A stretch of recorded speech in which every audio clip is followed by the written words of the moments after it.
Okay, so thank you so much for coming on. I'm super excited to get to talk. I think a good place to start is to explain what it means to be in charge of economic development, because I feel like that can mean a lot of things. So just Yeah. to let everyone know, starting off, what does that mean? What do you do? So that's actually, it's not easy to say in a sentence or two. We do a lot of different things, but our role in economic development is really trying to increase the tax base of the municipality we work for the city of Brewer, Okay. by doing whatever it takes, and there's a lot of different categories, to try to make the business environment, the business climate more friendly, to make sure that we have um, the right programs and incentives in place to help a business. Most of our incentives aren't dollars, or our programs, I should say, aren't like giving a dollar back to a business. It's Mhm. more technical assistance. So we do things like periodically we provide free marketing training for businesses. Okay. We provide free AI training for businesses. Mm. We've done a whole bunch of different kinds of trainings over the years. So we survey our businesses, we find out what it is they need assistance with, and Mhm. we try to provide it to them for free. So we can go out, the city can find a consultant, or sometimes it's ourselves who are the experts, depending on what the topic is. We pay for that person to then create a curriculum Mm. in conjunction with our office that we then have delivered to whatever number of businesses here in the city want to take it. So we might have um, 20 businesses who each send one person to a marketing class over a Mm. series of 8 weeks that's on Zoom, that the business doesn't have to pay for, but they learn how to create a strategic marketing plan, and then they learn how to actually implement that plan. So it's stuff that Mm. translates into success in the future for those businesses. So we do a lot of those kinds of things. We also do community development work, which are things like building the Riverwalk in Brewer. And obviously, I didn't get out there with a shovel. I didn't build anything, but we come up with the ideas and the plans, and then we work to try to find money for those, which means writing a lot of grant Mm. applications. And then once we get the funding in place and we have the plan in place, then we transfer it to another city department, the Mhm. engineering office typically, who oversees the contracts to get the stuff built. Gotcha. Once something is built, like the Brewer Riverwalk, we hand it off to the Parks and Rec department, who takes care of maintaining the park. Gotcha. Gotcha. So there's a lot of, we have our role in it, but we are by no means the only ones responsible for that trail. It's Yeah. teamwork, a whole lot of departments working together. That's awesome. And so when you came on, was the Brewer Riverwalk a thing yet, or was it like early in development? At what point did you come on? Okay, so I've been with the city a long time. I've been there 22 years now. Oh, wow. When I came, the city had just a couple of years before done this big visioning project, which was I wasn't a part of it, but it was this great process that economic development folks love. We love to do these kinds of things, where you bring the public into a room together and you talk to them about, here are some possible futures for our city. Here are some ideas we have, but we want Mhm. to hear from you. We want to know what you want your city to be in 10 years and 20 years and 50 years. And so out of that process came this big idea for developing our waterfront. And back then, um, the Brewer waterfront and the Bangor waterfront were very different. So Very the different, river yeah. had been polluted for a lot of years. And because of the pollution in the river used to be the economy of the region, right? The logs Mm. floated down the river, and there were sawmills and shipyards and all kinds of things on the active waterfront. But then Mm. over time, um, everyone sort of turned their back to the river. And I say that like figuratively, but also literally, that Mm. businesses began facing Main Street and forgetting about the fact that they had a waterfront behind them. The business activity wasn't around the water, it was facing the rest of the city. And Yeah. so in those years, the Brewer waterfront and the Bangor waterfront had a lot of just deteriorating old buildings. It wasn't the high dollar part of the city, right? Those were Right. the areas that large swaths of it became really deteriorated, some to Mm. the point of slum and blight. And so that's the point where the city said, we're going to do something different. Mm. We want to create this waterfront. And so we asked the community, what do you want to see there? What would be ideal? And so out of this planning process, Mhm. And I think it was a series of three different meetings over the course of maybe a summer or 6 months or something like that. Again, I wasn't here yet. Okay. But they developed this master waterfront plan that contained this big map that went the whole center part of Brewer, for the riverfront. Right. And it showed this nice trail going along the edge, which we've now developed. But it also showed all sorts of things, other things that were on the wish list of the public that came to these meetings. So things like they wanted a boat building museum somewhere on the waterfront. They wanted retail of a certain type. They wanted restaurants and they wanted places you could go to in the evening for a drink.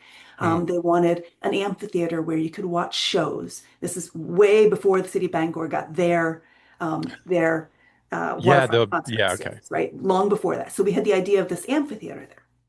So this old plan shows all sorts of things. Now, obviously, the city can't just go in and make that happen because the city's not going to run a boat building museum. We're not going to own all of these things. We had no intention of buying up all the properties and then forcing them to become certain things. So Right, instead, right. we were reliant on the market, right? On private businesses to come in and do the things that we were hoping that they would do.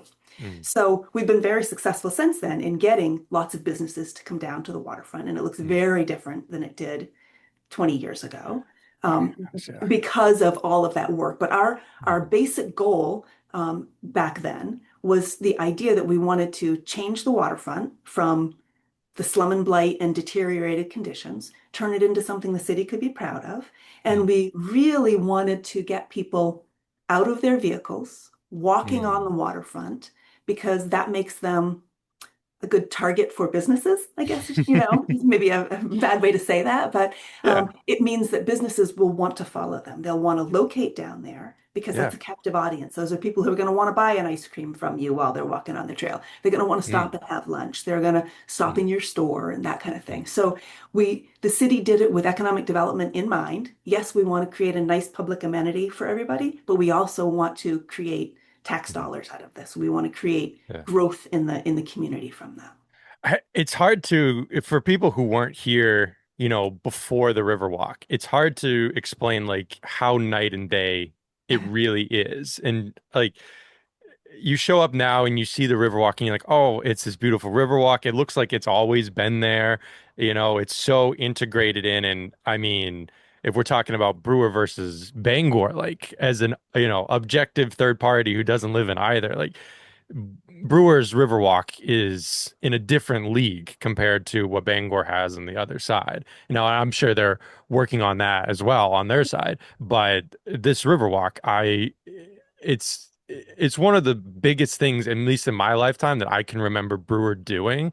That's just such a ubiquitous hit. Everybody loves this, and it's such a great place to walk. It's such a great place to bring your pets. You can bring them down right into the water if you want in that one little area.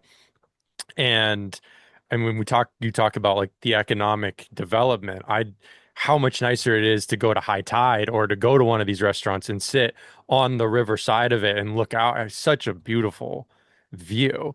And how do you guys, number one, like go about measuring that economic foot impact, Yep, right? Because I mean, I was there, I believe it's the first Saturday in July that you yep, do the Riverfest. yep. Um, man, like packed, packed this year. And it was, if I remember right, it wasn't like the nicest weather either that day. Still, it was so many families walking around, so many people, fire departments out there, just everyone's having such a good time. How do you guys measure that impact, both financially and sort of the more ethereal social impact that it brings? So there's a few different things.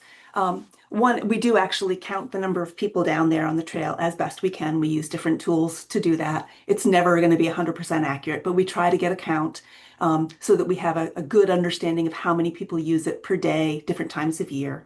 We try to find out, what the difference is on the Riverwalk Festival Day, which is always a huge jump, which is fantastic. But it's amazing to me how many people are down there any given day. Oh God. And all year. I mean, even in the winter, Yeah. there are people who are down there. But on a sunny day, it's nonstop people and people with their dogs, with their children. Yeah.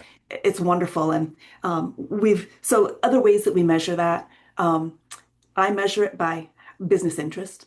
Do I have Mm. businesses wanting to move down there? And how many businesses do we have trying to do that? That's a Yeah. good indicator for us that we're doing the right things and that people are liking it. Mm. I also try to get down there and walk the trail at least a couple times a week as much as possible. I can't always fit it in, but when I can, I try to get down there and I try to just talk to people and ask them, Mm. you know, what are you doing down here today? I want to find out, are they a tourist and they just happen to be in the area and somebody suggested they should go, or do they live here? And I'm astounded by every time that I go down there, I'm astounded by how many people are not Brewer residents who are on that trail, but they're not Yeah. tourists. They're Orrington, they're Bangor, they're Oh, yeah. Hamden, they're all the different communities around. And people love to tell me that they live in Bangor maybe, but they come over here every morning and walk, or every afternoon and walk. And Mm. I'm amazed at the regularity for some people. That literally, they say they're coming down like every day or 5 times a week. And Mm. I love to hear that. And I love to tell businesses that when they're talking about, should I put my business here? I'd Mm. love to be able to mention that and say, well, just this week I heard from 3 people that, that this Yeah. is what they do.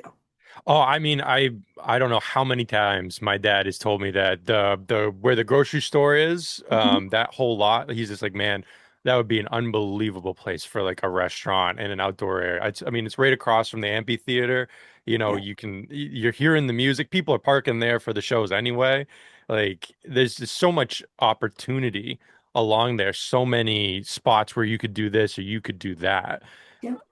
If, if someone said, okay, like so on one side of the is a parking lot, old parking lot, used to be a redemption center there. There's a little nice little field there. If someone comes in and says, okay, I think we should put pickleball courts there or something there, put a parking lot in.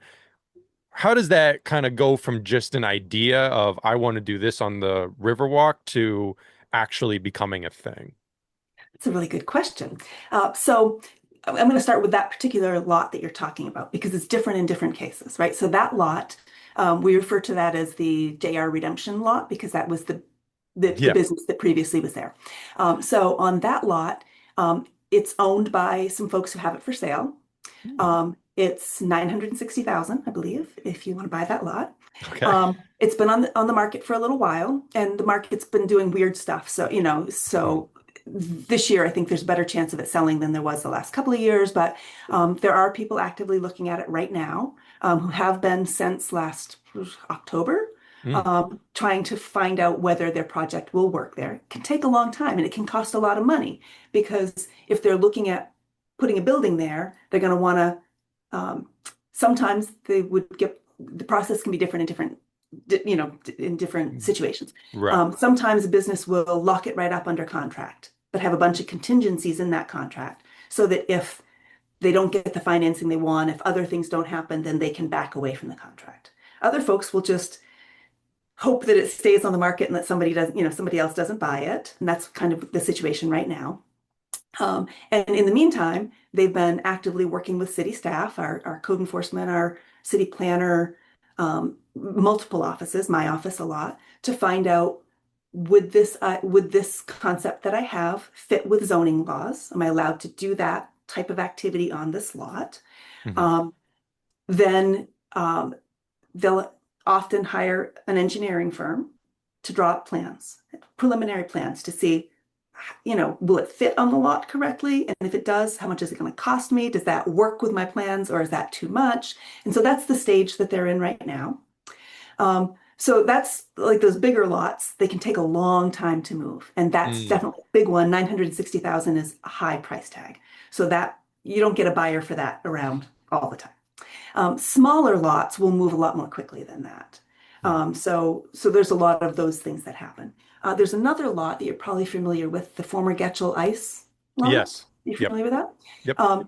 So the city owns that now. Actually, the city owns Oh, it through an LLC. So the city owns an LLC that we use sometimes to purchase properties that have environmental contamination or other big issues. okay.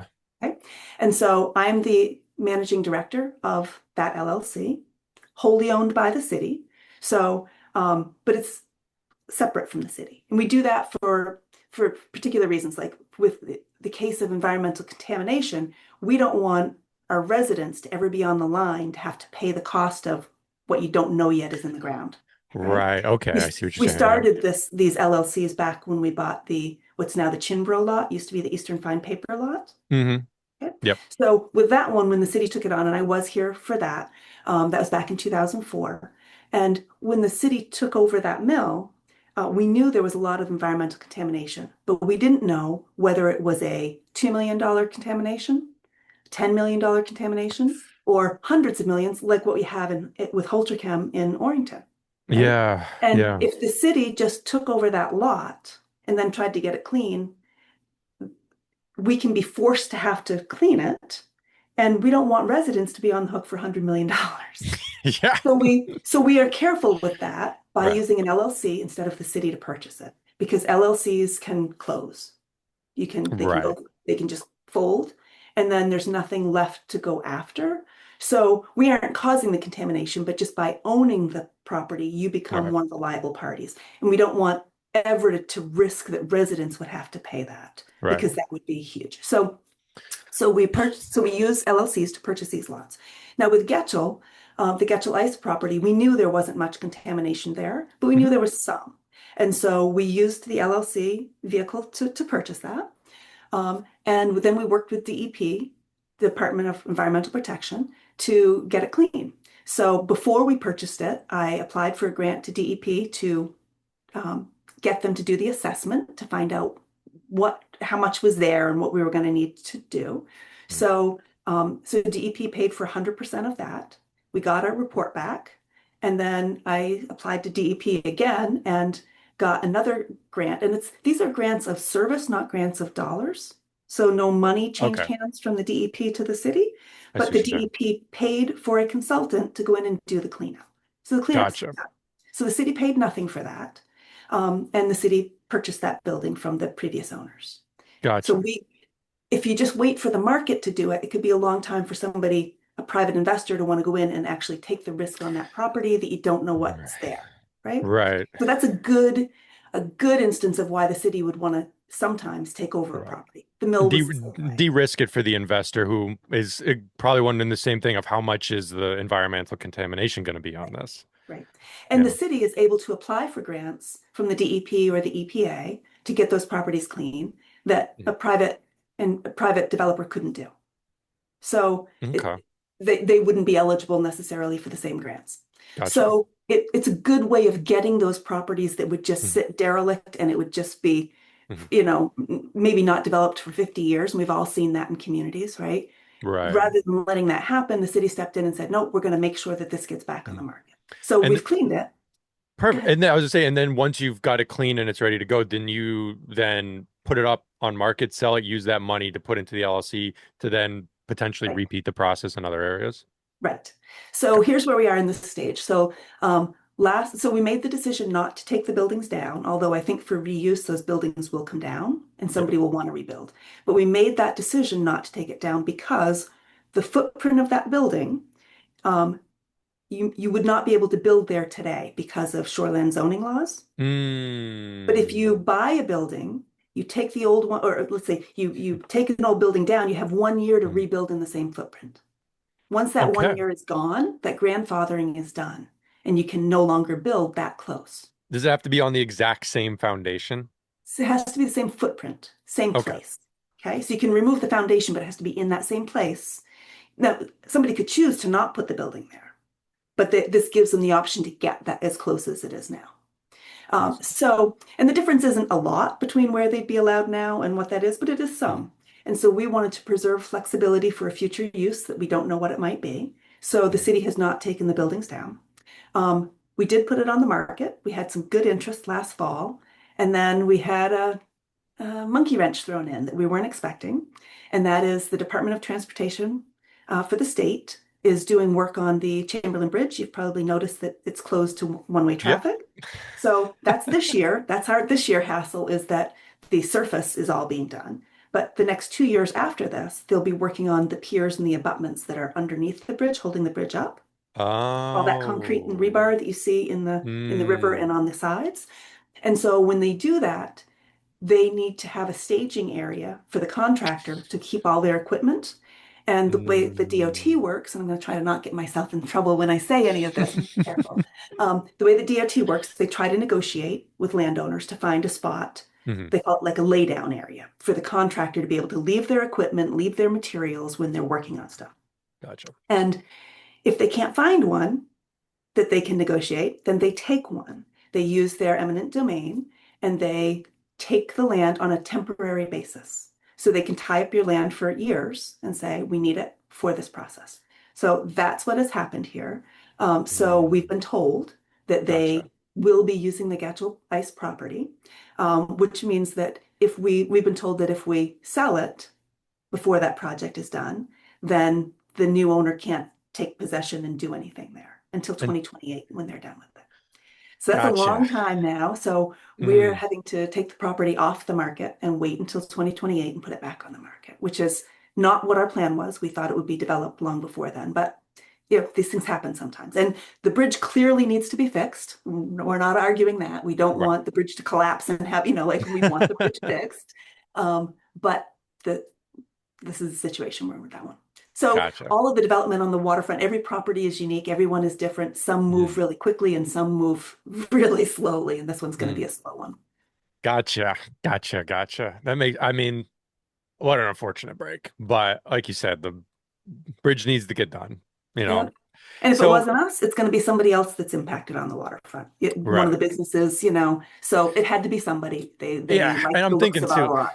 I'm thinking too, like on the, like, they're going to do it on one side or the other. And like, are they going to They have to do, do it on both are they doing both? Okay. because So they'll it need kind of, all their equipment on each side. So gotcha. there'll be one of these areas on each side. Gotcha. I mean, so it kind of comes down to, it's you or high tide though. You know what I That's mean? pretty much it. Yeah, there weren't That's many tough. properties to choose from. So Yeah, that's tough. That's yeah. tough.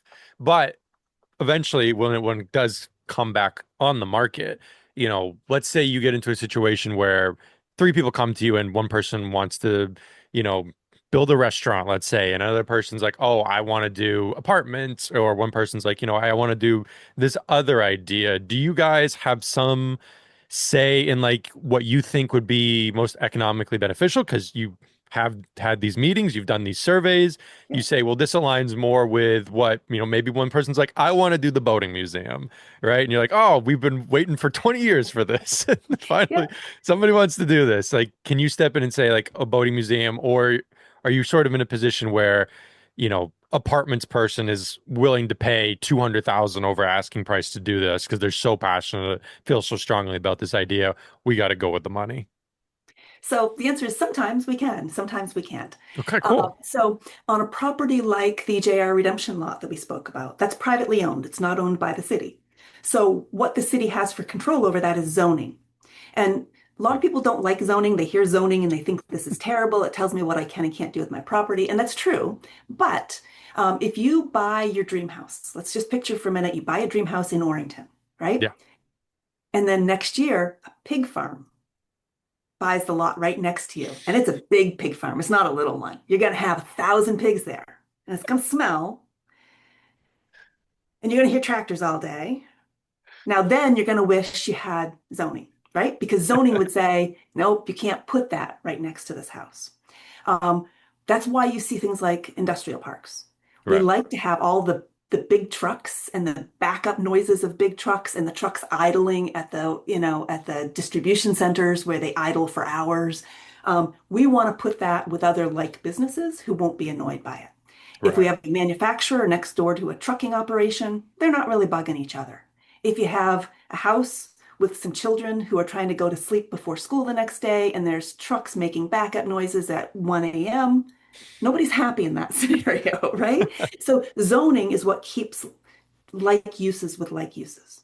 So we have lots of different zones in the city. mm, And this is probably new to a lot of folks, right? So we have a waterfront zone for our waterfront. We have, and that allows the kinds of things we want, like mm, restaurants, maybe some bars, yeah. retail shops, some residential uses. How far Um, back does that go? Does that cross the street?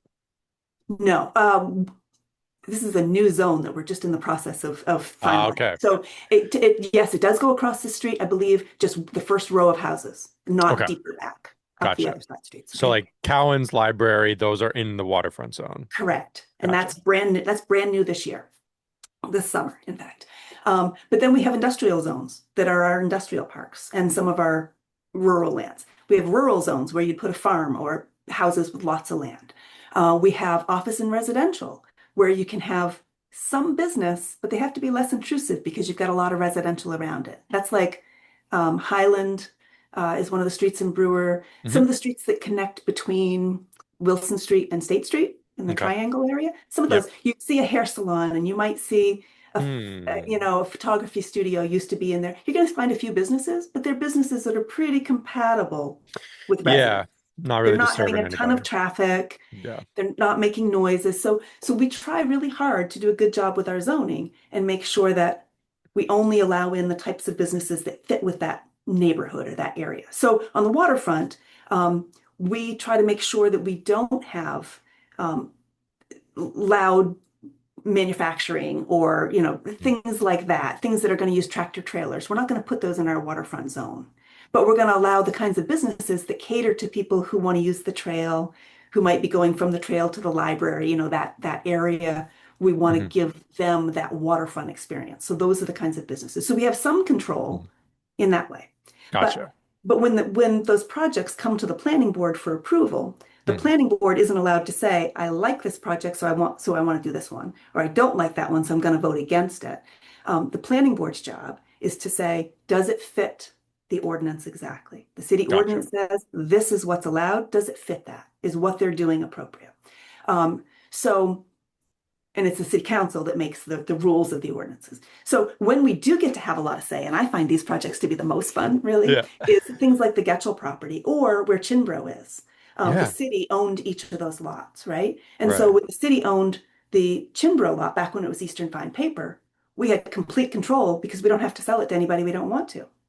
So we have our ordinances that say only these uses, but then we can be even more restrictive and say, but within that, we like this Mm. project, but we don't love this project because Mm. we're selling it. So we don't have to sell it, right? So the same thing with Getchell. We can be choosy. We can evaluate the offers that come to us and Yeah. decide, well, the city's going to benefit most from this use, not from that use. So It's those get really fun because we get a lot of say yeah. in them.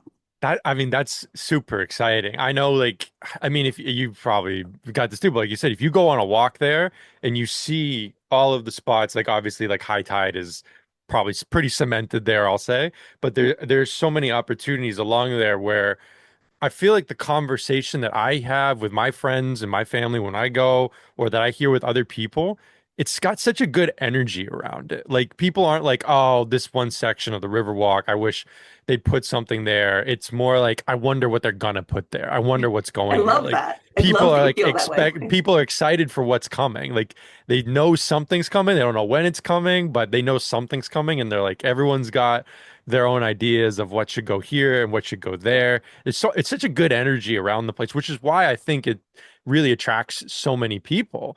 I mean, if you get there, like you said, on a nice day with a good breeze, like it's on the water, it's not too hot. There's so much foot traffic. Like I can't think of a better place to put any sort of amount of business, whether it is, like you said, retail or a restaurant. I mean, a bar there would be unbelievable at night. Like there's so many things to do.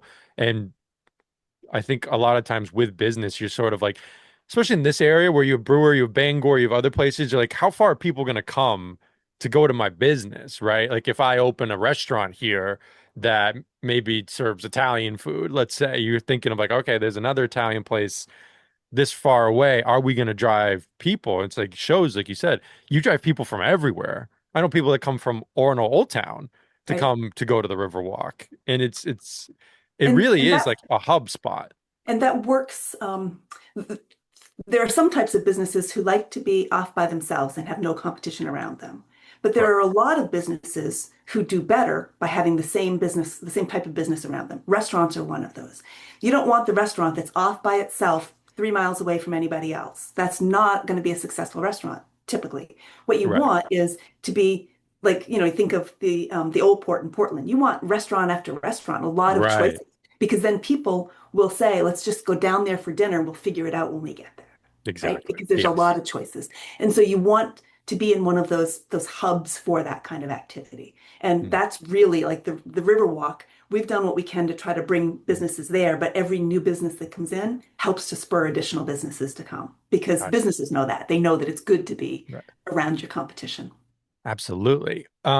With philanthropy coming in, do you guys ever get people that are coming in of like, this is not necessarily a money-making venture, but like I'll give away. I would think that on the um the side on the I'm trying to remember the name of the bridge, but not the Chamberlain Bridge, but the next bridge, Mount a Scott lot Bridge. that bridge, where you kind of have to like go off around. There's a little bit of grassland right there that's just kind of there. There's a tiny little parking lot. Yep. In my head, I'm like, man, like if I had money to do it, I feel like this would be a fun like little park for kids to play in. It's a nice little area. You can build a nice little parking spot, and it feels like it's a pretty safe area, you know. But obviously that's not like a money-making venture. Do you get a Right. lot of people coming to you of like, I'll buy the area, I'll donate it back to the city. Obviously now it's Parks and Rec's responsibility, I would assume at that point. Like, Right. Once it's how, built. Yeah. right, once it's So built. I've never had somebody come to me saying, hey, we want to do this. I'd love that. I welcome it. Call me if you want to. But it's never happened that way. Okay. But there are elements of the trail that we have absolutely had donated. But it's usually me going out and shaking the tree and trying to find somebody who will fund what fun thing we want to do next, right? And Mhm. so, an example, the little tiny park might be the one you're talking about. That's right next to the Penobscot Bridge, between the bridge and the apartment house, the river. Yeah, I'm talking about so there's that little park right there. Yeah, I'm talking about like that little what place where people park the parking lot right yeah, there I for know which that one you side. mean. That I little know which grass property strip. you mean. Yeah. Yeah, yeah. Okay, so let's go back to that little park for a minute. Yeah, That little park. the exercise equipment that's in that park was a grant from Matthias Savings Bank. So Okay. we decided I was hearing from a lot of people that they wanted an outdoor gym. And so I Ah. worked with a number of groups who wanted to do it, and they had expressed some interest in maybe raising some money for, to help offset the cost. And so that didn't come through, but we had the idea by then, hey, let's try to do this. So we worked with Machias Savings Bank, and they gave us a grant that covered the cost to do that. So Mm. that's one. Then we went looking for a, well, we decided in our office that we liked the idea of having a music park, just a tiny little Mm. pocket park on the trail that would have Mm. musical instruments. And we had seen that in other places, including the Coastal Botanical Garden down in Booth Bay. Oh yeah. Yeah, And okay. Yeah, and yeah, and yeah. people love them, right? Every Yeah. place that I've seen one, I've seen it at Disney, I've seen it, a bunch of different places. And every time I go by one, people are using it. And so we thought that'd be kind of a cool idea. It was actually a former colleague in my office who came up with that idea. And so we started exploring it and we found the equipment we wanted. And it took us probably 3 or 4 years to bring that to fruition. But eventually we found some donors that would help us pay for that. And so Doug and Nikki Farnham, who are the former owners of Getchell Ice, Mm. they paid for that. And so we have a beautiful little music park down Oh there. yeah. And every time I walk by, there are people playing it, and it brings a smile to my face every time I see people using it. I love it. And we really tried hard to find equipment that had no bad sound, no jarring sound, that it was no way to make an Yeah. awful Mm. sound, right? So that kids can bang on it and it's not going to sound bad. So I think we were successful. It always sounds good. Oh, Um, absolutely. That's such an interesting thing to think about. How many things you would never think that you would have to think about when building these projects. yeah. But like that's a great one to think about of like And where we site it, because we didn't want to site it right next to a spot that could eventually be outdoor seating for a restaurant. right, yeah. Because Oh they might man. have bands and other things, and you don't want this competing. So, yeah, so we were very thoughtful about where that went. And then I don't know if Mm. you've been down there in the last week, but we just had a new monument placed on the trail last Oh week. really? I have Yep. not seen this. It is giant. It's 9 feet by, I don't know, 6 or 7 feet. It's huge. It's right next to the music equipment. And this is also Doug and Nikki Farnham, Getchell Ice. Doug Farnham's family was the Getchell family that owned that, for since the late 1800s. Yeah. And so they, on their own, they worked with me and so they brought me this idea. So I guess this is as close to somebody coming and bringing me the idea. They said, we want to do something down there that recognizes the history of ice harvesting on the river. And I don't know if you know Mm. that, but they used to actually cut blocks of ice out of the river and then send them to New York and Boston. It's like Yeah. before refrigeration, right? A lot of people, I would say people even in the area, I think they don't realize the industry that was in this area in the Right. 1800s. Like we were one of the richest cities in the world, Hmm. period. The Absolutely. From the logging industry to like everything, a lot of Shipbuilding, brick making, a Brewer is lot of the famous bricks for in brick building. Boston, a lot of the old Yep. bricks in Boston are from the area. Yep. You And know, New York City as well. Yeah. it's really incredible, and I think that's such a good monument because I think there's so many kids in the area that think we're so disconnected. They think of us sometimes as like lesser than these cities, and they don't realize we were right there with all of them at Absolutely. one time.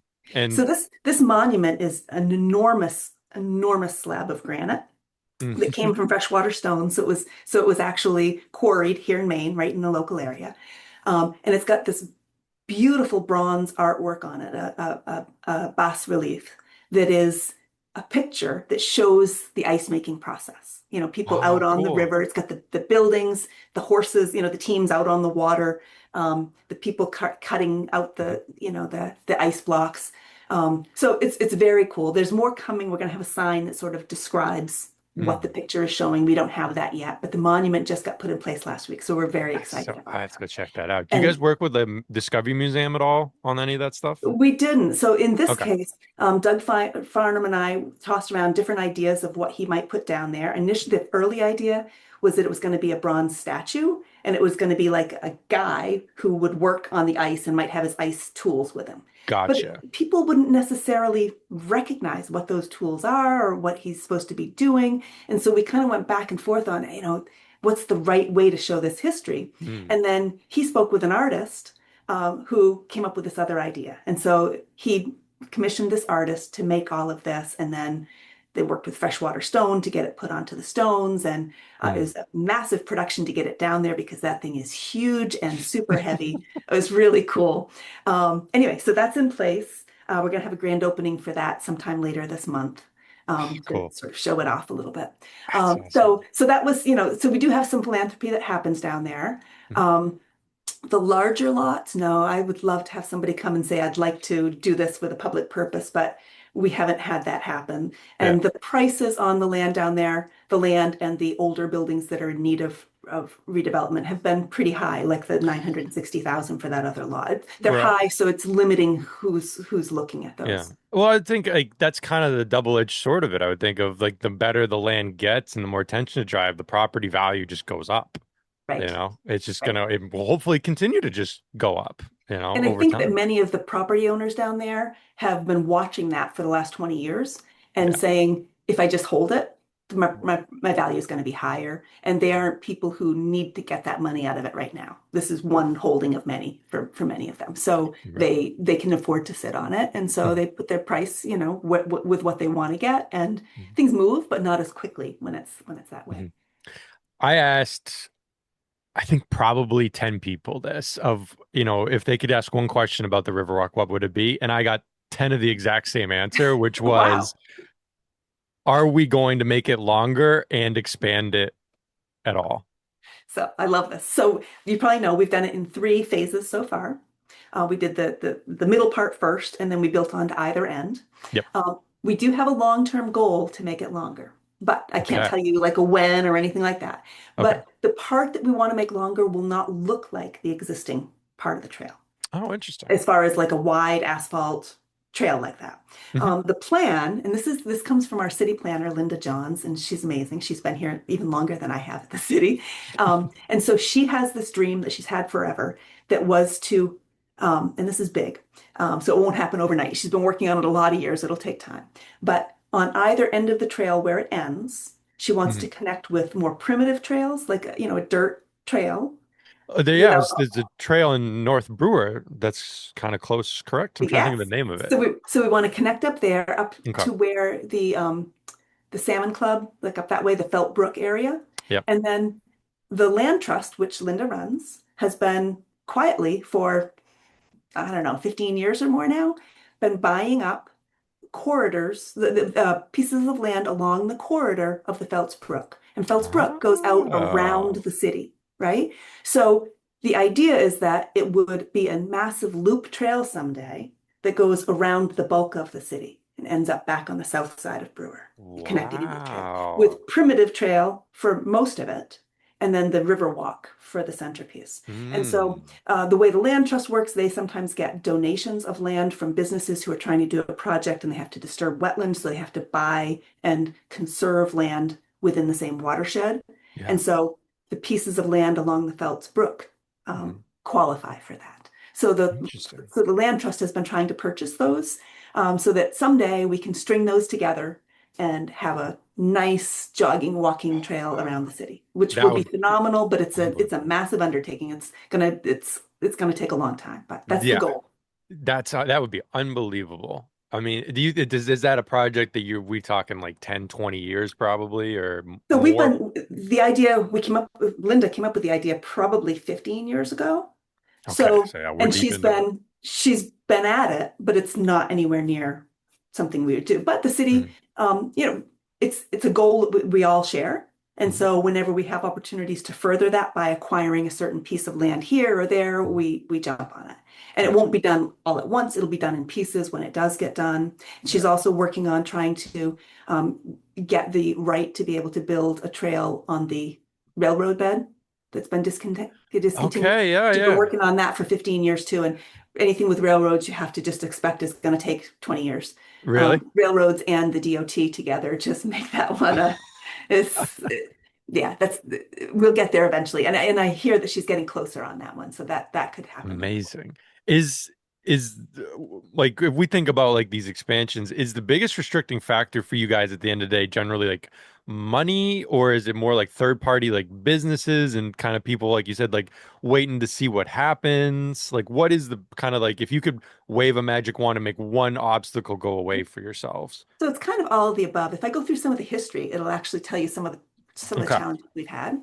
So, and I think this will surprise you because people will just think, well, we had the idea and then we went and built it. That is not the way these things work. It took a Because lot of that's what years. I thought it was. Yeah. So when I first came to the city had already created the concept of the children's garden. The land had been donated by Dead River Mhm. because the children's garden is directly behind Dead River. So Dead River donated that land, gave the city a easement, I believe, or right of way or something there for us to use that as our children's garden. So that was developed, but there was no trail to get to it. So it was hard to get down in there. So that was when I arrived. That was not built, but the contract was already out for that to get built. Okay. Um, we couldn't think about building a trail at that time because the river front on the Brewer side was eroding every year. Right, And right. that's been ever since the 395 I-395 bridge was built, when they put those piers in the river to hold up the bridge.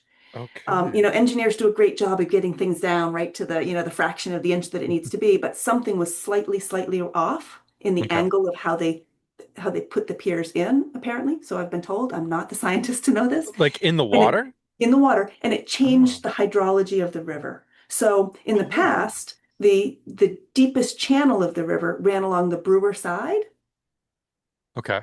and for much more of the riverfront than it does now. And then it slowly kind of went over toward Bangor. Plus, there's a lot of dredging that's happened on the Bangor side to allow ships to get in and out of Bangor. Right.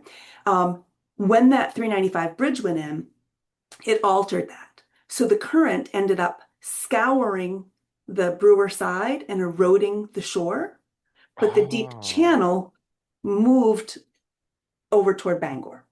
So those two Okay. things happened kind of, I don't know. To me, it seems like they should go together, but that's the way it's been described to me. And I They am, just again, pushed in not the opposite scientist. directions. Right. So we were losing on average anywhere from 7 to 12 inches of land per year due to erosion in certain You areas. 7 to 12 inches? And this was private land, not city owned, but this was happening. And we were watching that, seeing what was happening. And so we had to stop the bleeding. We didn't want to lose the riverfront, right? Yeah. So the first thing that had to be done was this massive stabilization project where we put in all of that riprap, those rocks that you see along the edge. Yeah. That's called riprap, and that was part of the structure that holds all of that in place so that we Mhm. don't lose the riverbank anymore. Okay. And Wow. so we we designed this project to do a large swath of the riverfront, the stabilization. That was $4 million of work, and that was 20 years ago. So it'd be a lot more than that now. Maybe not 20 years ago, but probably 18, 19, 17 years Yeah. ago, something like that. So it would be much more expensive today.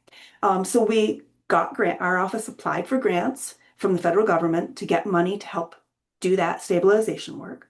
Once we had the funds in place, then we had to get easements from all of the landowners to go on their land to fix their land. And you would think that would be really easy because we're fixing their land. Yeah, losing a foot of it a year. That's It took us many years. We were years and years trying to get landowners to agree with us. Some saw it readily and immediately said, yes, I'm in. Mhm. Where do I sign up? But there were some who just were distrustful. A lot of people are distrustful of government, I guess, you know? Really? And so there were people who said, you're just going to tax me more. You're doing this so you can tax me more when my land isn't eroding anymore. And we didn't need a permanent easement to do that work, but we had to have a temporary easement to Yeah. get the work done. And so there were some landowners that we talked with for 3 or 4 years and they wouldn't come on board.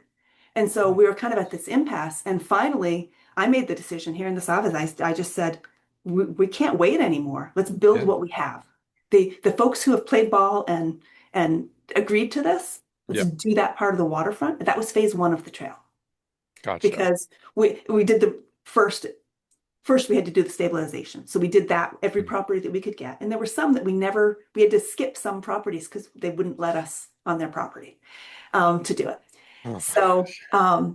anyway, the stabilization got done. And Yep. then we could turn our attention to phase one. And we built phase one basically, Right. in that middle section. And then when we got another grant and we had more money, we did phase two and then Mhm. phase three. So it's been this really long, slow process. Every time we come up with the concept, we come up with the engineering designs, then we have to find money Mm. to do that. But those easements, boy, that took the longest of any single thing. And who would have thought, right? I mean, that Yeah. seems like it should have been the easy part, but it was not. I mean, did you just take like a picture and then 3 years later, like, do you see how you're missing 3 feet of your coastline right now? Well, I didn't do the negotiations. Our engineering office did. And so I'm Oh sure my our gosh. office did all of that. But there are some landowners who just Yeah. maybe it's past experiences with the city, maybe it's, it could be any number of things, but for some reason they're distrustful. They think Mm. we've got an ulterior motive and they weren't willing to cooperate with Yeah. us. So we can't make them, right? I mean, Right. so we did But the you would best we you could. would you would think at the same time that the same government body that's forming LLCs to save the taxpayer money on potential environmental hazards coming to you about an environmental issue is probably not there to screw you over. Right. It seemed obvious to me, but it wasn't to everybody clearly because it wasn't just one person that held out. There were a few. So Okay. So I don't these want to rock disparage them. I don't know their reasons, but right. Whatever their reasons were. I'm sure they were great. The rocks that you guys put in for the erosion, are those yeah. things that are going to need to be updated eventually? Are Oh. those good? I don't really know the answer to that. I think the answer, I think they're supposed to be long term, but Oh, an yeah, engineer would have to answer that instead of me. I gotcha. I'm not sure. Yeah. Do you know if Bangor has the same erosion or is their erosion less now because of this? So Bangor, to my knowledge, did not experience that erosion, and ours was only in a certain area Of course they didn't. because it was only a certain section that was being scoured. It wasn't all the way Gotcha. down the Brewer waterfront. So, Mhm. um, and I think it actually turned the channel in toward the Brewer side for a ways, and then moved it out to Bangor. I think that's what was doing the scouring. So yeah, so Bangor hasn't dealt with that, but Bangor deals with the same environmental issues. Just of we have Right. a riverfront that had millions of logs being floated down, Hmm. loads of sawmills, shipbuilding, Hmm. all sorts of other industry right on the water. And so on both the Bangor and the Brewer waterfront, that's where the riverbanks are today are not where they were in the 1800s. People Hmm. actually built the land out, so it's sort of artificial on crib work. So it's Oh, like okay. structures under there to move the land out into the water more. And that's what we have today. So Bangor undertook a process a lot of years ago now, more than 15 years ago probably, Hmm. where they had to repair all of their crib work underneath that land because the land that's down near where like Sea Dog and the Mhm. waterfront concerts was having like sinkholes because as the crib work broke underneath, the sod was coming down. So they did enormous amounts of work on their Mhm. waterfront for that problem. We had the same crib work on our side, not as far back as theirs. Yeah. So we both had our share of issues, but I actually have in my room, I have a portrait that is a sketch of Bangor from the 1800s, oh, that's cool. and it has the old shoreline in it. You can Yeah, kind of see like where it used to be, and it is so funny to see like where it is now and how much has been built out. And yeah. like, do you ever talk to like work in coordination with Bangor? Because I would think that kind of sitting down and being like, guys, we're river cities, like we're rivals, but we're also brother sister cities. We're sibling cities here. And that the more beautiful the Riverwalk is, it only helps Bangor's Riverwalk and vice versa. And that there's an amphitheater on one side helps our side. And you know, do you ever work together and be like, we need to like kind of work together on these and coordinate and do stuff like, does that ever happen? We do. Actually, staff on each side work together really well and have for the whole 22 years that I've been here, there's never been an issue. Politically, sometimes our politicians don't Or always get along. That's happened over the years. yes. But on the staff side, now we get along. We've had, I mean, a lot of cooperation of things like our city code enforcement office has had coverage from the Bangor code officer in the past years ago when one person went on vacation and we only had a one person office. And like they've covered for each other. We've had the water department, actually, Brewer Water has supplied Bangor's water for short periods when Bangor was doing work and had to shut theirs down. Mm, We've done a lot of things to cooperate. With trails, there are a few main things that we did. One is when we were building our trail, we had this big federal grant from Federal Highway to help us pay for it. And the grant was administered by the Department of Transportation at the state. So the state was in control of those funds and how they got spent here. We were involved in all of the design and planning and that kind of thing, but ultimately the state decided when to pay a bill and when not to. Okay. okay. And so when it came time to put the railings up along the bulkheads, do you know what I mean when I say the bulkheads? So Yeah, like in front of the children's those garden where the yeah. grass goes out and there's a railing. There's a Yeah, few this in the front of little Mason's, there's one. the So piers, for lack of a better word, yeah. yeah, so they're called bulkheads at each of those places. Okay. We have railings around those to keep people from falling off. Um, Yeah. and those railings, when it came time to pick out the railings, DOT came to us with this, a few railings to choose from. Which one do you want to have? And I answered, none. We want what Bangor has because we want to match Bangor's side. Bangor had Ah, just a few years before that put in some beautiful railings on their waterfront. And the city manager at the time, different city manager than now, he and I talked about it and both agreed that it would look really nice if both sides matched. And people absolutely. might not notice it, but they would notice if it didn't match. And Hmm. um, so we told DOT, this is what we want to do. And then DOT got the price of that and said, that's all custom work. That's a way more expensive than the railings that we said. And so we said, "Oh, okay, what's the difference? We'll pay the difference." And then DOT said, no, we won't pay for any of that. If you go with that, you're paying the whole cost, not the difference. And so then we had to go back and kind of think about it for a while, but we decided it was worth it. And I'm really glad we did. I really think it fits. It's beautiful down Yeah. there. It was the right choice. But it wasn't an easy choice because it was Right. significantly more money for Well, those it's like you reasons. said, it's one of those things that if you don't do it, people are going to bring it up, and if you do it, nobody is going to bring it up to you, and you're not going to get any praise for it. Right, right. And then another thing we did with Bangor is more recent, and this is maybe in the last 5 years. Okay. Um, we had some grant money that both Bangor and Brewer together had some grant money in a fund from a congressional grant that goes through DOT. So it was federal highway money Mhm. administered again by DOT, and there was some money left over in that. And we were looking at how to spend it. It was after projects had been done. There's a little bit left. What can we spend this little bit on to clean up small problems? And so what Bangor and Brewer together decided we wanted, and this was the engineering, code, maybe not code, engineering, planning, and economic development offices from each Mhm. side. And we decided that we really wanted to be able to connect the two trails better. Yeah. People can walk across the Chamberlain Bridge, the middle bridge, but it wasn't handicap accessible. There Mhm. were a bunch of problems on the Bangor side where there were steps coming down off the sidewalk to get around the corner by where the U-Haul is. That's not very, user friendly. And so we said we really want to make this connection easier, stronger, safer, better. Mhm.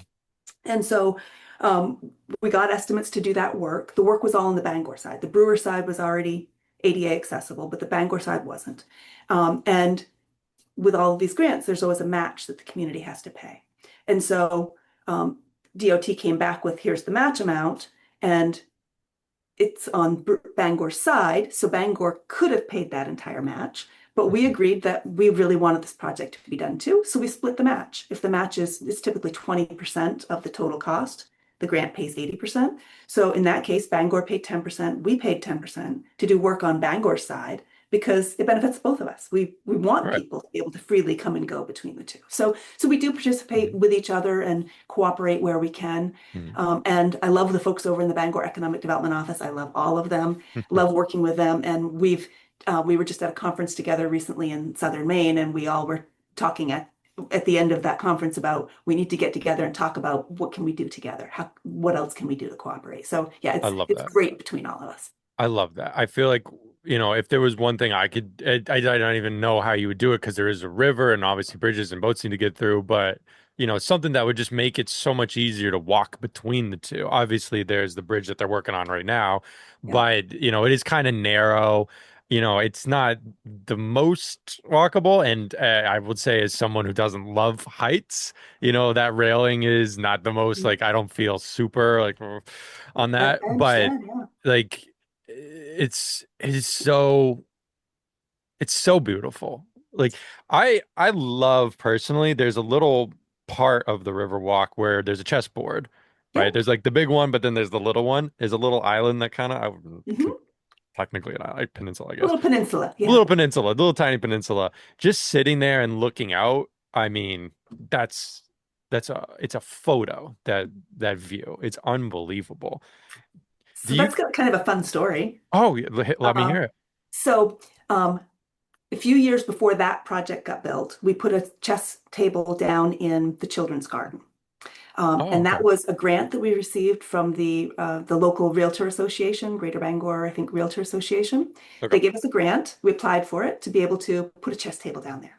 And we did that because one of our local business owners, Steve Wong, he owns Creative Arts, he and his wife, um, with that right He next was to he was my chess teacher growing that. up. Yes. So because he's a chess teacher, Yeah. he he encouraged us to put a chess table down on the waterfront. So we applied for that grant. We got that grant. We put the chess table in the children's garden, and people loved it. It was full all the time. I And had so no idea that Steve was Wong Mr. has Wong. actually provided all of the chess pieces down there because there are unfortunately a few jerks that live among us and they like to destroy the chess pieces and throw them in the river and do whatever.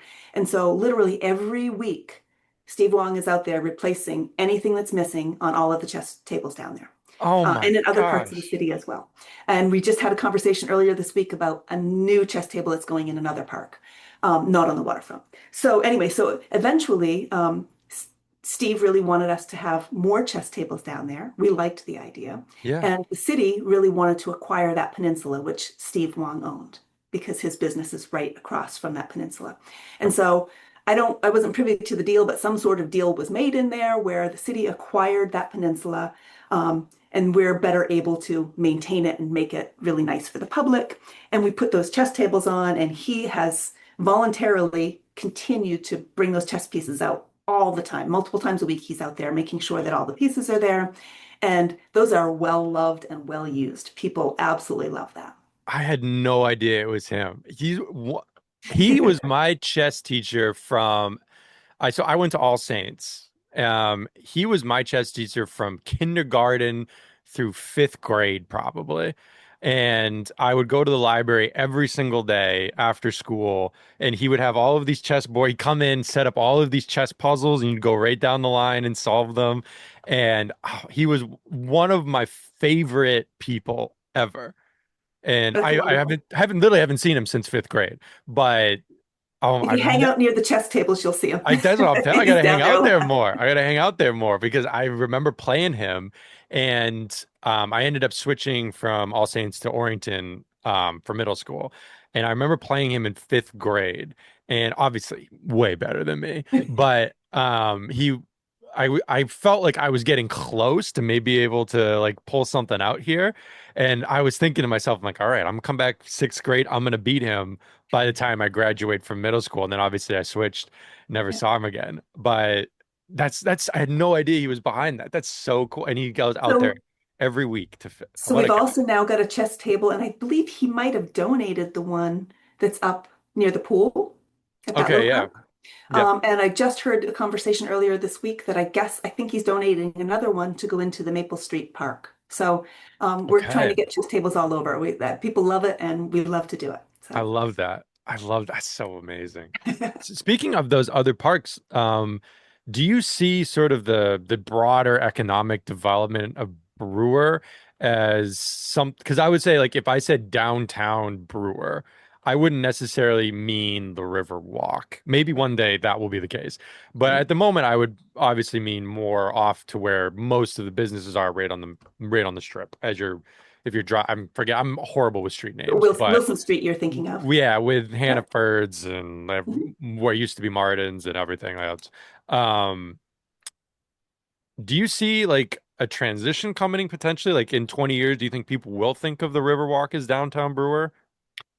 So people are all over the place on what they consider downtown. So when I Okay. talk about downtown Brewer, I talk about this tiny little one block area that is Center Street and Benton Street, that little circle. Where the Veterans Park is, where the exercise equipment is, I told you about Yeah. at Oh, the yeah, end. yeah, yeah, yeah. So That that little, little teeny section around there, it's one yeah. way for part of it. That's the only place that we have a traditional downtown build where buildings are close to each other and sometimes even touching. Yeah. Because downtowns typically have that. We have no other place in the city where we're built like that. So we That's refer true. to that as downtown. Our Okay. downtown zone is there. And then the commercial strip is Wilson Street, what you're talking about. So again, it's just terminology. We're all using, different words for what's downtown. But Right.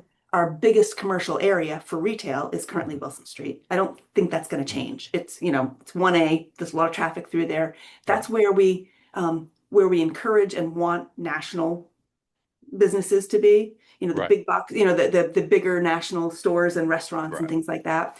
The waterfront, we really want to keep that a different feeling. We want it to be the homegrown, the smaller businesses, not the big national businesses on the waterfront. So I think if we're successful, we'll continue to have Wilson Street being super busy and popular for those bigger Right. kinds of businesses, and the waterfront be more about the more hometown feel. More of the culture. Yeah, I yeah, love that. For that little downtown, that little one block area that you're yeah, talking about, do you guys have projects that you're working on right now in there? Because I do think that is an area that has a lot of potential too. I mean, there's a great health bar store yeah. that's opened up there that seems to be pretty popular. Nice little gym Um, in there, Adam Clark Fitness. He does a great yep. job.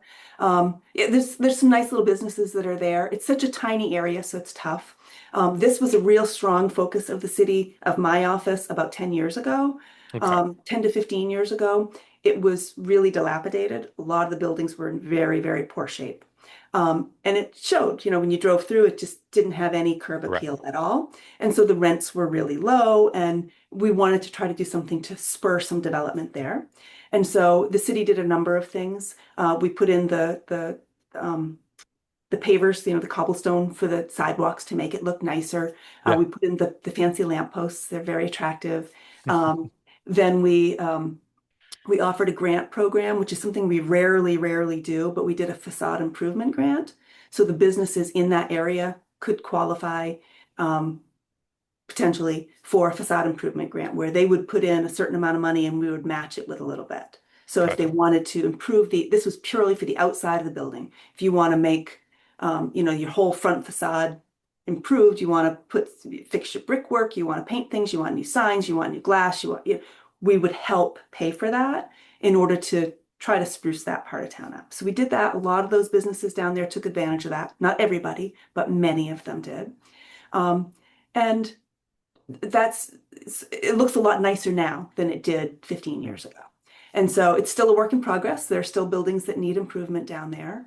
mm. But we haven't had a bunch of empty storefronts down there the way we did 15, 20 years ago. When I first came here, that was not a place that most businesses wanted to go. So there were a lot of empty buildings. And now it stays full most of the time. Gotcha. So when we think about kind of long-term planning, is long-term planning for you 3 years, 5 years? I mean, like you said, one lady's been working on 15 years. You know, when you think about planning projects out, obviously, I'm assuming you're going to want to retire, enjoy your life at some point I here. do. So you're probably not planning 50-year projects, but what kind of a timeline do you generally operate on? Do you break it up into like, okay, this is a probably a I don't even know what it'd be. What would be like the shortest term project you guys would do? So when we're budgeting, every department in the city does a budget for the operating for the year. But we also do something called the capital improvement budget, which are Mhm. those projects that are more durable sorts of things.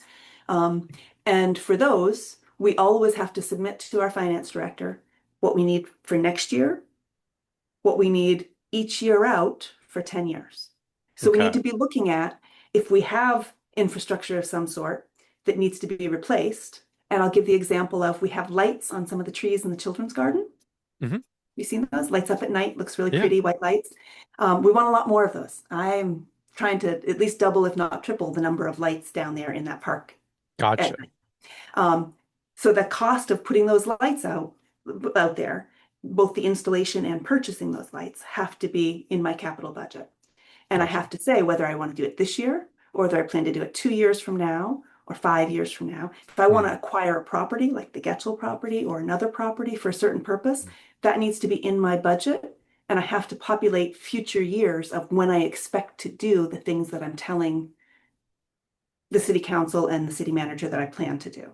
So we don't like surprises. We have to be thinking in the long term at the city, right? So every department approaches it that way. If the fire station is going to need a fire truck that's going to need to be replaced in 10 years, we need to know that now because Mhm. that's a huge cost when a fire truck gets replaced. That's $1 million. I think So, minimum. Yeah. so we need to plan ahead for all of these things and see how many are coming together in the same year. So our finance director is Mhm. always looking at a 10-year horizon of what are we going to do. So Gotcha. for dollar purposes, that's the way that we plan. Gotcha. For projects here in our office, um, I tend to be looking at this year and next year primarily as far as programs. Am I going to offer a certain kind of training to businesses? Am I going to run a grant program this year for a certain segment of businesses to do a certain thing? What are we going to do? If I'm planning to deliver it next year, I need to be thinking about it now. Mhm. Gotcha. And So it's different for different things. On the trail, we come up with new ideas for things we want to put out there, like the music park or all the other things we've done. Mhm. Usually we don't do it with a set like we're going to do it by next year. We come up with the idea, we explore the idea, we explore what could go wrong, what could go well, how's this going to work. Then we go looking for funding. Sometimes it's applying for grants, sometimes it's asking for donations from a local business, whatever it might be. And then it might take a few years after that to sell the city manager and then the city council on the idea, like, Mhm. yes, we should do this. So one that we have right now, again, it will open next week, actually, is the grand Oh, opening, is we have a new amphitheater that is going into Indian Trail Park. Are you familiar with that? okay. North Yeah. Brewer, just past the Mm, shopping center, other side of yeah. the road. So that park has been there forever. And kids love to slide on the hill in the wintertime. And in the summer, for more than 20 years, 10 Bucks Theater has been doing their um, Shakespeare Under the Stars program Right, there. right. And the way they've done that is people sit on the hillside, you bring your own blanket or chairs or whatever you want, and just on the flat part of the ground down below, that's where they do their performance. So they came to us a few years ago and said, if you ever want to build an amphitheater, we'd love to have an actual stage and Yeah. seating. And so we started coming up with the idea. We started talking about it. We looked at different design ideas and how could we do this for a low cost but high impact. And it took us a few years to kind of get those ideas, figured out. And that's not our Right. office alone. That's working with the city manager, that's working with the city engineer, planning office, all of us sort of sitting together and saying, what should this look like? Once we get the idea, we look for funding, and then we try to sell the city Mhm. council on it because ultimately the city council's got to approve that budget that has that in there. So we have to convince them that this is a good idea. So the amphitheater is built. It's been Mhm. probably 5 years in the making. And the first show in it will be next Thursday, and the grand opening is next Wednesday. That's so So, cool. yeah. That's so cool. I think one of the big takeaways I'm having is just like how many people it takes to make these things happen and how long the effort is and how much dedication to these projects it really takes to even just like you said, get a railing, get a nice railing in something you would think would be so simple. And that, Right. me walking on is like, oh, they just decided one day we should do this. And then next year they did it. And that's how it worked. Because And it that's always appears that way to the public. And I think right. that Because for one day every it's there, one day topic, it's not.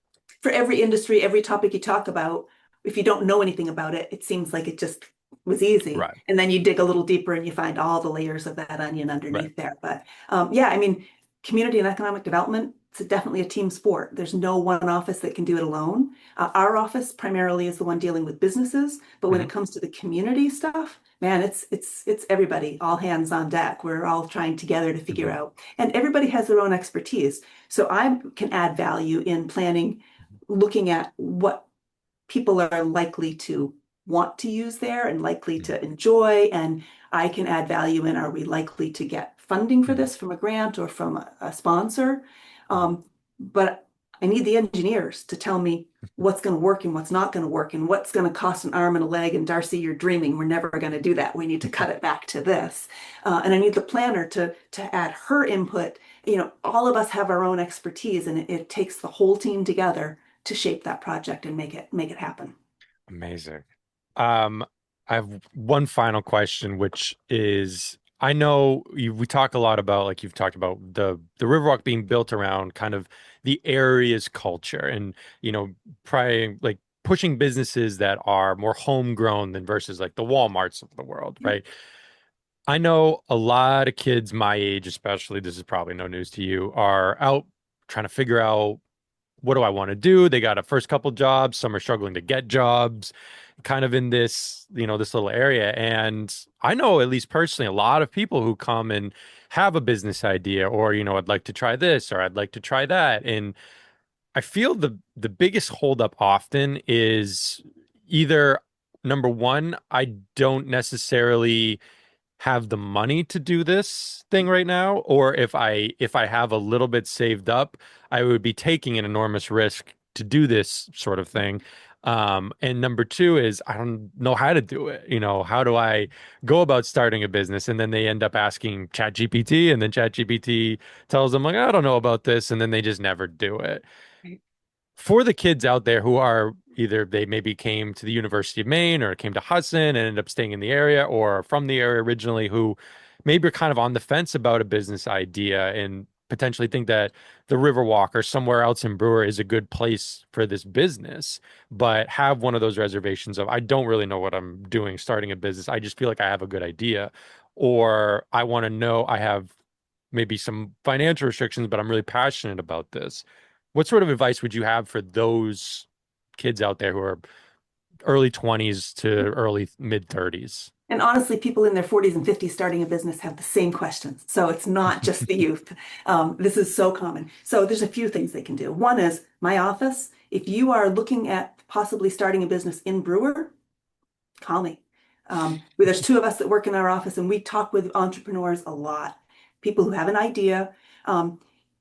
We can steer you to resources. There are some great free resources. Our office is free. If you come talk to me, it's free. Nobody's going to charge you. I can't talk to somebody who's trying to start a business in Orono or in Bangor. You have to go to their offices for that. But there are these great resources out there. Small Business Development Center, SBDC is what they go by. This is national program. It's federally funded. These offices are around the country. We have a great one in Bangor, and um, their employees are business counselors. They live to help the entrepreneur answer every single question you just said. Is there a market for what I'm going to do? Who's my competition? And what do I need to do to set myself apart? How do I fund this? How do I structure it? All of those questions. So we can help with some of those questions. When you get to the nitty gritty, we usually send you off to one of these business counselors who just does that all day, all the time. Gotcha. We have a great entrepreneurial sort of infrastructure here in this region. We have Upstart up at Orono, which is another organization that does this. There's a lot of great stuff for entrepreneurs. It's all free to go sit with somebody and find out, is my idea viable? Is there a market for this? Would it actually make enough money to cover itself, for whatever I need? Yeah, we're all of us in economic development, every office you go to, every community, all of these organizations, that's what we do. We want to help entrepreneurs. So nobody should feel like, oh, I'm bugging them, I'm taking their time. Um, Reach out to us and we will help you figure that out. We'll help you figure out. Sometimes the best answer is that you can hear is, nope, that's not going to work. You're going to lose your shirt. Don't do that. But it doesn't mean you don't start something different, but it means that that idea that way won't work. And it's a whole lot better to hear that Mhm. before you've dumped a lot of money in. Absolutely. And that's not usually the answer, like, no, don't do that. But sometimes that's the best thing you can hear to save you. Right. It is really hard to fund a business startup Mhm. because you're taking all that risk. And there aren't, people like to say there's grants to help you. There really isn't much in the way of grants to help you, but there's a lot of technical expertise. And that's what the government has put money into, is providing technical experts to help you find out how to do all of those things and make sure that when you do step off the edge, that there's actually something there for a soft landing. You're not going to just plummet. So, yeah, reach out to us. We live for this stuff. We love it. Amazing. Thank you so much for coming on. This was awesome. I learned so much about this and I'm so excited for what this is going to be because is really it might be my favorite place in Brewer to I love to go. hear this. It's so cool. And for me, it was literally just I went off to college at UMaine in 2015, and then I feel like I just came home one day and boom, it was there. And I remember very vividly going down with my aunt and my mom down there because we'd heard that it was awesome. And I think my mom went on a walk first and then came back and was like, you guys gotta see this and went down with her and saw, I mean, the beautiful plants, the landscaping. It was so clean.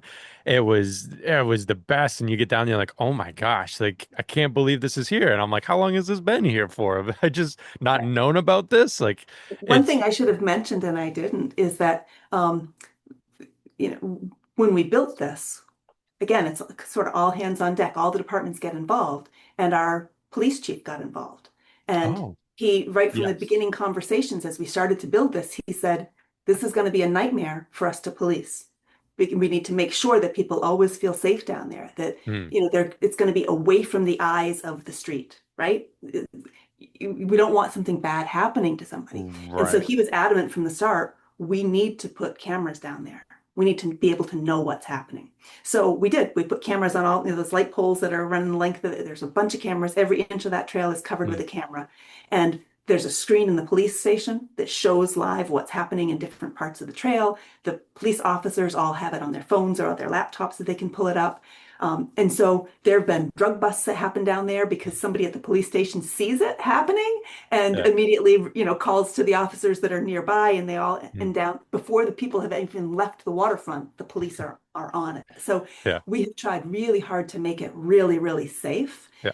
And because we were putting the cameras down there, I said, well, we have to put internet up for the cameras. I want free internet for people. And so we put free internet out at the same time so everybody who walks the trail can have free internet. Hmm. And so like those things all came about again because it's a team approach because all of us together lend our expertise and if the police hadn't thought of that, our trail could have gone in a very different direction early on. Oh, And so absolutely. luckily he's part of the team and he threw that out early on and said you cannot build it unless we're doing this. So It's one of the best parts about it. It is so safe. Not to get off a tangent, but I used to live in Chicago, and Chicago also has a beautiful waterfront that they've built out there. And it's kind of the same issue. It's not the most accessible. It's some parts are definitely near the main road, some parts are not. They actually have parts of the pier that don't even have railing, believe it or not. And when I was there, there was issues of people walking home after having fun at the bars and obviously not being able to walk straight and Yeah, going in, and it was obviously a big issue. And I know for me, one of the things about it was people would tell you like, oh, this part of the Riverwalk in Chicago is great. This part's a little sketchy. Don't go this far, that far, which it stinks because you miss out on everything that's there of thinking like, I probably shouldn't go to this region. You can enjoy the entire Brewer Riverwalk. Granted, it's not as big as Chicago's, but you can enjoy the whole thing. And there's not a section of it, like even under the bridge doesn't feel sketchy. Normally, that's like the most sketchy place to feel. It feels incredibly safe. You put up obviously the guards and the fencing and everything in there. There's not a part of it that doesn't feel safe. And you know, can only speak for myself, but I've never once been down there morning, noon, evening, nighttime, and ever felt like I was unsafe. yeah. And that's by design. Our police are all over it. They have the officers out of their cars walking the Riverwalk multiple times a day to Mhm. make sure that people get the message that this is being Mhm. watched. You can't do something dumb down here. It's such a monumental. I feel like in the world of constantly hearing about projects that went wrong or didn't pan out or this or that, just like would have one that has just been such a monumental success on pretty much every metric that you could have hoped for Thank you. is unbelievable to have. And I Do mean, you want a preview of something that we're working on to come yeah, to I'd the end? love to see that. So this one is not done yet, Okay. but we're actively at work. And this one has roots that go back to my very first year at the city back in 2004, but it sat on the shelf for a lot of years. So Okay. I'll give you the background that back when I first came to the city, we got this grant to be able to do a history project to create an open air museum that would be on the waterfront. And the idea was that we would find all of these great stories of things that happened here in the area in the past, and we would have like storyboards along the trail, and well, trail didn't exist that along the waterfront at different nodes that would tell the story in different places. And so we brought together this amazing panel of 50 people. We had somebody from the Smithsonian Institution, we had somebody from the Maine State Museum. We had a whole bunch of professors from the University of Maine, everything from geology and ethnohistory and anthropology, archaeology, historians, just a huge amount. We had ethnohistorians from the Indian tribe, the Native Americans in Yep. Old Town. We just had this whole panel of people, just amazing, amazing experts in all of these different fields. And their task was for each one of them to look at their area of expertise and tell us what happened here that's cool at some point in Mm. history. And so we literally had the geologists telling us about the ice age and things that happened in Maine in the ice age, and from there on, into the future. And so we have just these really amazing, great, great stories that will blow people's minds if they're not familiar with them. Like little teaser, the Penobscot Expedition. Are you familiar with that? Oh, you're calling me back to my school. I should know this. The name is familiar. My brother's gonna kill me. He volunteers at the historical Yeah. society. So this was the biggest naval disaster in America prior to Pearl Harbor. It Oh my happened gosh. right out in Okay. the river, right out here between Bangor and Brewer, from Hamden up. It was along the river in all of that area. There were a number of ships, I think it was seven, but I don't remember exactly, who were chased. They were colonial ships chased up the river by the Brits, and you can only go so far upriver before you get to the head of tide, and you're not going anywhere, Right. right? So they saw that coming. They knew they have to ditch. And so starting in Hamden, but some as far up as right between Bangor and Brewer, Right. they ditched the ships. And so they scuttled them, they set them on fire and headed into the woods on both sides of the river, and then tried to make their way on foot back to Boston. Back to Okay. So Boston. yes. And so this was huge. They lost all the ships. Those ships are still in the ocean, in the river, No parts of way. them, They're still right? down there? Yes, and they're owned by the Navy, and so they have been found by scuba divers, and the Navy knows exactly where they are. The Navy doesn't really want anybody diving on them. We're not allowed to touch them or remove them because it's owned by the Navy. Um, at some point, who knows, somebody could salvage, the Navy could decide to salvage it, but it hasn't happened. So anyway, that's still out there. So we're going to tell that story at one of these nodes, and you can actually be looking out at, Oh my exactly gosh. where one of the ships was. Are there So photos of these ships that like are online that people to see, or are they keeping it like super top secret? there wouldn't be, well, you mean the ship wreckages? There's the ones that are still down there. Yeah. Okay, I was going to say there were no photos back when it happened, Right. clearly. Yeah. But yeah, I don't know if anyone has ever done underwater photography of it or not. I'm Oh I'm my not gosh. aware. Anyway, it's a cool story. It's one of many cool stories in Yeah. this area that people probably aren't aware of. And I so yeah. the cool thing that's coming to the waterfront is we started that project. We developed this whole idea for an open air museum, and our we had a consultant who was a museum developer consultant, Mm. um, who brought this panel together and created this whole plan. And the idea was sort of ahead of its time in that we didn't have a trail yet, we didn't have the stabilization done yet, so we couldn't put this out anywhere. And this is before the days of everybody carrying their cell phones around and being able to do everything with it. And so back then in 2004, there was this technology that was being developed by a guy up in Orono that I think he called it the eye pointer, and you could get information on it by looking, pointing at a certain thing, and you'd get information. And so that Mhm. was the original plan of how people would hear these stories. You'd have a storyboard, but you could Yeah. get more information on that. Like a Obviously QR now, code to listen to whatever. now a cell phone makes it really easy, right? Yeah. So anyway, this project just sat on my shelf for years, and we kept saying, when the trail is developed, we'll come back to it. And recently we had a change in some positions here. We had a new city manager, we had a new assistant city manager, and the new assistant city manager is our former police chief. Okay. Okay, so he retired as police chief and he became our assistant city manager. And he is just a history buff. He loves history. And so he came into the office one day and he said, I want to do this history project. I want to create some panels for the trail that have history. And I said, oh boy, do I have something for you. And I gave him all this information that we had collected 20 years ago. And so he has been running with that for the last year. And he's designed these big panels Hmm. that someday will go under the Joshua Chamberlain Bridge in that tunnel, Yeah. floor to ceiling panels that show historical Wow. stories on it. And then as part of that, we'll expand out and actually have it in other parts of the trail as well. So he's actively Wow. at work on that right now. He's looking for grants to help fund it. He's got a planning grant right now to help fund the next step. But the historical work is already done. He just needs to now design That's them into panels, incredible. and he's been talking with companies that could do this for us. So yeah, Oh so my that's the gosh. next thing. Look for that in the next few years. We do have to wait until the Joshua Chamberlain Bridge project is done Right. because they're doing all that work. So it'll be a couple of years before you see these, but Yeah. we're hard at work on that right now, and it's Oh going my to be gosh. great. I'm gonna have to tell my brother. My brother is a master's student at George Washington right now, in museum studies, and is a Oh, that's huge, wonderful. huge history buff, especially like Maine history. And If did yeah. Go if ahead. he What you wants said? to volunteer, I can connect him with our assistant city manager, and that would be I was wonderful. just about to say he does a lot of it. He's volunteered at the Bangor Historical Society. I don't know. I should know what he did because he told me this yesterday, but he just went down to Bar Harbor the other day for a project he's working on helping translate some different Oh, things. that's cool. Yeah, he's all over this stuff, and especially like Maine. He took us down for the fourth actually because the Declaration of Independence Yeah. was right in downtown Bangor. I don't know if people knew that, but Yeah. one of the copies was down there.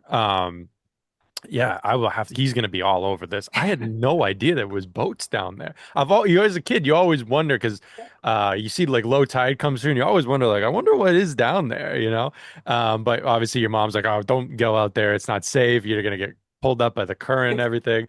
But Right. I that's crazy that those are down there. I would love to like see a picture of what they used to look like if there's like a drawing or something of what those boats would have probably looked like and then what they are in now for a state of however much deterioration has happened. Would these have been wooden boats, correct, because they set them on Yeah. fire? Yeah. So what the wood state is at this point.